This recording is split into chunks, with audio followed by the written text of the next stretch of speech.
It had a front end collision. It does have the original gator backs. It's sat since 1992. That meant the cars are faster. It's that Interceptor motor, right?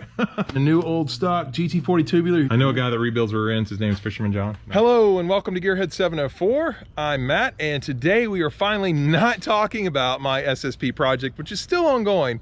We are talking about another SSP project. Right here, I have a Florida Highway Patrol car. This is actually Matt's car. He's the co-owner here at Fox Mustang Restoration. That's the van right there you can see. That's where I'm out today, Fox Resto. But check this out. This came out of auction and it was wrecked. So it still has the number on the top. Still has the unit number. I mean, this is, to get it in this auction state, this is kind of crazy. So this is Matt's car. He wants to do a full restoration on it, not a resto mod like I'm doing to my car. He's got same interior, that beige interior. And yeah, I mean, there's the tan. It was in some sort of wreck. Matt can explain more about that in a minute. We're gonna get it on the lift today and give you guys a good look at it. Before we get it inside though, I just wanna show you the outside of the car a little bit better. Then we're gonna get inside and go over all the things that Matt notices on it. He's putting on his lift and he hasn't had it on his lift before. So it'll be really interesting to see, but you don't really see them in this state very often. This is kind of cool. And he's from Florida originally. So he loves the Florida Highway Patrol cars. And this one's gonna be a full restoration, just basically exactly like the police drove it back in the day. So let me go ahead, show you the car, we'll get it inside, and we'll go on from there.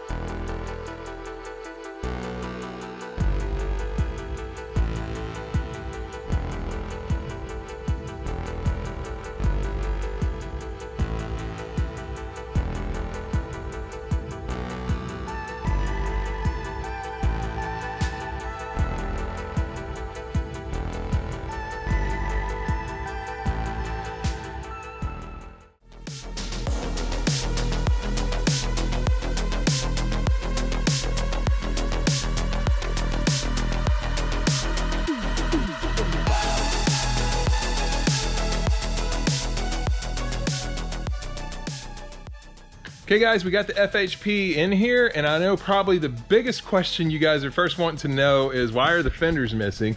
So Matt, I kind of told him, you told me maybe it was in a wreck one time, and I noticed this here, but I don't quite remember the details on this. So the only history that I know behind this car is that sometime in 92, it's an 89 FHP, okay. Sometime in 92, it had a front end collision, 52,000 miles on it.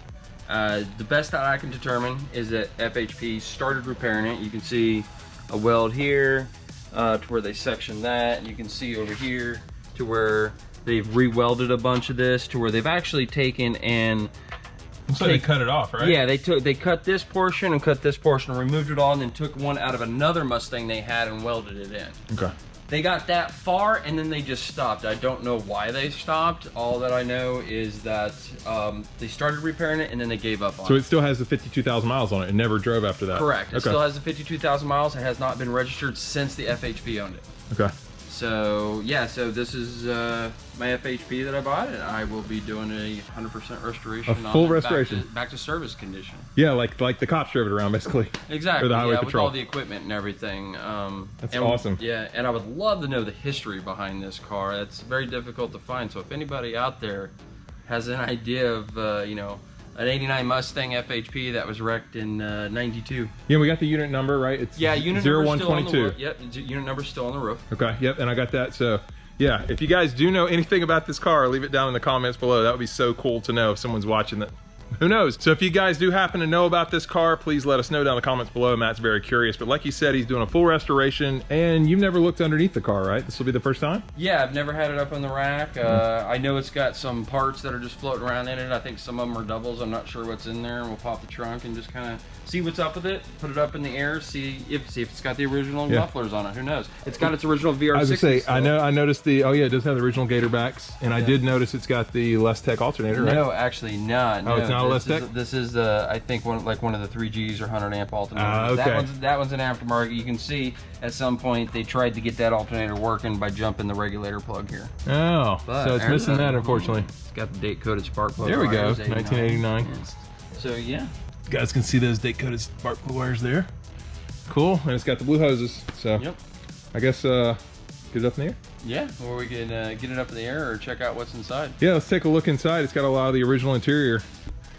I know a car that needs this interior. It's over there, but it's not going to get it. This interior looks to be better shape than mine was. Yeah, it's missing some stuff. It's Okay. sat since 1992. So Right. you know, some mouse and some squirrels and stuff's been in here, but overall it's still 52,000 original miles. Let's see. Oh, you got the tilt wheel. Mine didn't have that, so that's cool. Yeah, I was surprised to see the tilt wheel in there actually. Yeah. See the 53,081 actually. Okay, 5381. Yeah. And yeah, there's some goodies in here. It looks like you got some extra parts because I see more vents over here. Yeah. Not even sure what's in here. So I'm just gonna start pulling stuff Yeah. out. So guys, we're gonna pull stuff out and we're highlight a couple of neat things about this car. What's that? Spotlight handles. Oh, Look at that. check that out. I need one of those too. Another cluster? Got extra cluster? This is an 87, 88, 140 certified calibration. Oh, it's an SSP? Yeah, this is like for your car. Yeah. All right. Because whenever the stock cars, the stock GTs went to 140, then they upped the SSPs to 160. They did, yeah. But in 87, 88, when the stocks were 85 mile an hour, the police got the 140s. 140s. Yeah. Police always had a little more miles per hour. That meant the cars are faster. It's that Interceptor motor, right? Yeah. Kidding. For those of you who don't know, that's a big joke that the police cars had a better motor. They did have a lot of other things in them that were better, and I have covered that in my SSP Top 10 Facts video. So if you haven't seen that, definitely check that out. I'll throw one of those cards. Spotlight mount. Looks like seats loose. Seats disconnected. Yeah.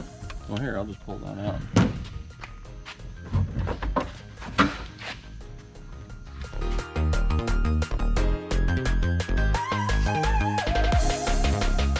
All right, guys, got it up in the air. Again, Matt's never seen under this before. First time for him, so this will be pretty cool.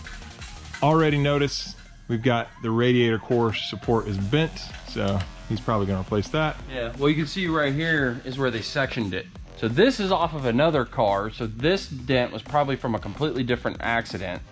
And then this is what's left of the original car. It's interesting they tried to save it and then stopped midway.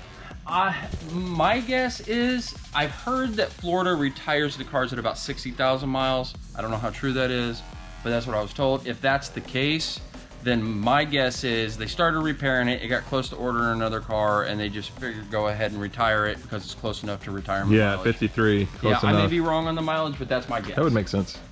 Yeah, look how rusty that is.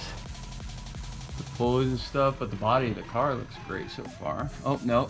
Oh, that's where they sectioned it, so they cut the framer out right there. Oh, yeah. You can see right here, those really, really ugly welds. Uh-huh. And then... And it's got a frame oil filter. That's why it went out of service, actually. Yeah, well, if you notice, it's like it uses a different oil filter than the stock GTs because the stock GT oil filter is too long because of this oil cooler. Oh, that is the oil cooler there. Yeah, so and it that's a runs shorter coolant one. hoses right Okay, there. so you can't run an FL1A on these. You cannot. No. Ah, I didn't know that. You can't get it in because of the sway bar. Okay. Yeah. So, but unfortunately, yours doesn't have the cooler anymore. Yeah, mine's gone. So That's you that run a works. stock one. Yeah. Got the So, cats. Original exhaust, original cat. Wow, the body of the car is actually really Oh, look, clean. I don't really see any rust, man. No, really clean. Somebody didn't know what they were doing when they jacked this up right here. We fixed that. Wow, yeah, the bottom underneath this car is definitely really clean. Oh, that's some rust. Get some rust on the mufflers, Yep. of course. Here's the Ford logo. This one's original. It's got an original mufflers. E9 number. Yeah, this one too. It's really rusty, but Can you see the Ford logo? yeah, I saw it right up. I thought I saw I it. see something right there. I Yeah. saw the Ford logo there. Oh yeah, that's it right Uh-huh. there. There's the circle. All right, cool. I don't know what I could do with them, but there's something there. Got a leaky diff. Oh yeah. Sitting for that, probably doesn't even have any fluid left in it. Yeah, I'm really impressed with the bottom side. Super clean. Got to replace everything on the front end. Yeah, you have to replace just a few things on this car. Yeah, just a few. I know a guy that rebuilds rear ends. His name's Fisherman John. No. Yeah, you gonna send him over? We'll think about it. All right, cool. Yeah, nothing too exciting under here. A bunch of original parts. But other than that, yeah, I'm really happy with the condition of the bottom of the car. It doesn't seem like there's any more damage other than the radiator support.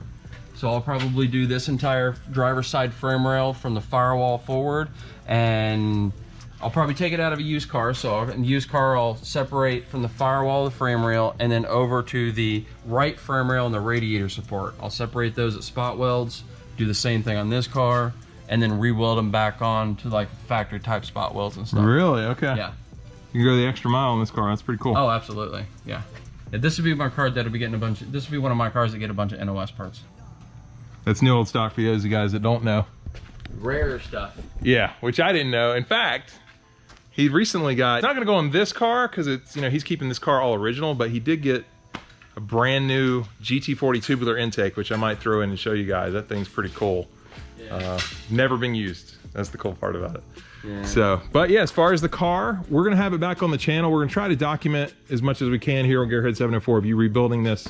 And I know you're going to be starting your own YouTube video stuff soon, or sometime in the future. Yeah, sometime in the future. So I don't know, maybe we'll see this car on there a little bit potentially. Absolutely. Yeah. Peaches for sure. Yeah, yeah, definitely. That's the one they actually drive. You drive Peaches every day, pretty much, right? Pretty much. Yeah. So that's their 90 SSP, and it's been on the channel before. It's got a pretty cool following, but have to come up with a name for this one. I don't think you have a name for it yet, do you? Not yet. All right, so we'll have Jen working on that. She's pretty good at that. Exactly. Yeah, but like good solid underneath body. I know you're excited about the project, so. I am. Cool. Looking forward to it. Well, let me see if we can whip out that intake for you guys and catch up with you in just a second.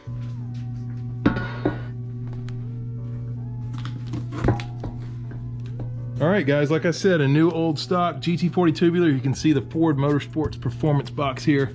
But it came in back in the day. And check this out. Here we go. This is the upper. It comes with the plaque, if you remember. And as far as it being installed before, it doesn't look like it. So Matt thinks maybe it was just mocked up. You can see that it's had some bolts run through it, but inside, I don't know if you're gonna be able to tell on video, but it is super clean. It's obvious that it has never been actually run on an engine. Pretty cool. I do have one of these on Tar Heel Fox as well, but I don't have the plaque. I did install one of these, but it looks fantastic. Mine has a big dent in the back, so this one's missing the dent because it's new old stock. Comes with the hardware. Look, it's got the actual bolts and the instructions to install it. You would have gotten from Ford Motorsports back in the day. And here we've got the studs that the throttle body goes into, which goes in right here, of course. And I mean, it's just super clean. So I wanted to highlight that for you guys, something Matt just picked up. I don't think he's actually gonna use it. Obviously it won't go on the FHP. Like I said, that one's gonna be all stock, but I've been trying to talk him into putting a GT40 and the cam and heads on Peaches one day. So who knows where we'll end up with that. No idea. But anyway, that's pretty much it for this video. I really just wanted to highlight Matt's new project car. You're gonna see it on the channel a lot more. I think I'm pretty excited about it. I know he's excited about it, and I think even working on my FHP, maybe it's gotten him a little bit more excited about his. They're gonna be very different. Mine's gonna be a road racing car, and his is gonna look just like it did back in the day, and I guess when it came out in '89. Yeah, that's pretty neat. Anyway, that's pretty much it for this one. Just a short video telling you guys what's going on. A lot more coming on my FHP as well, so stay tuned to the channel for that. But anyway, if you enjoyed this video, please hit the like button. If you're stopping in for the first time, please subscribe. We'll see you next time on Gearhead 704.